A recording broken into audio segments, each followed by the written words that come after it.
Hello বন্ধুরা, 18 তলা building এর চেয়ে উঁচু এই ক্রুজ জাহাজটার দৈর্ঘ্য প্রায় 3টা ফুটবল মাঠের সমান, যা একেবারে 9,000 জনেরও বেশি যাত্রী বহন করতে সক্ষম।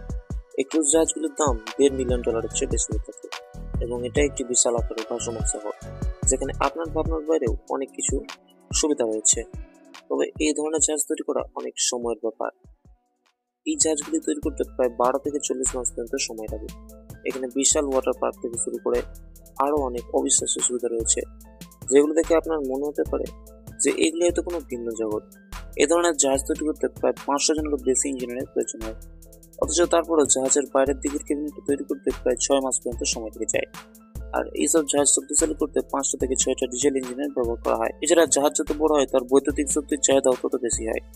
তারপরেও প্রতিনিয়ত মহাযজ্ঞ করে বিশাল আকৃতির জাহাজগুলো গড়ে উঠেছে আমাদের এই পৃথিবীর মধ্যে। আর আজকে আমরা পৃথিবীতে থাকা এমন কিছু বিশাল আকৃতির জাহাজের সম্পর্কে জানবো, যে এইসব বিশাল আকৃতির জাহাজের মধ্যে মানুষের জীবন কিভাবে কাটে এবং এইসব জাহাজগুলি নিয়ে মানুষ কোথায় কোথায় বেড়াতে চায়। এইসব কিছু জানতে হলে দেখতে থাকুন আমাদের আজকের এপিসোড। তো চলুন শুরু করা যাক। আইকন অফ দ্য সিজ। বিশাল আকারের দানবের মতো দেখতে এই জাহাজটির দৈর্ঘ্য প্রায় 1187 ফুট। এই জাহাজটি একবারে 6,988 জন যাত্রী বহন করতে পারে এবং এইসব জাহাজগুলি তৈরি করতে প্রায় বিলিয়ন বিলিয়ন ডলারের খরচ হয়। 1187 ফুট লম্বা জাহাজটি 2009 সালে সর্বপ্রথম চালু করা হয়। তখন বিশ্বের মধ্যে এই জাহাজটি তার আকারের জন্য অন্যতম ছিল। আর এই দানবের মতো বিশাল আকৃতির জাহাজটি তৈরি করতে প্রায় $1.4 বিলিয়ন খরচ হয়েছিল।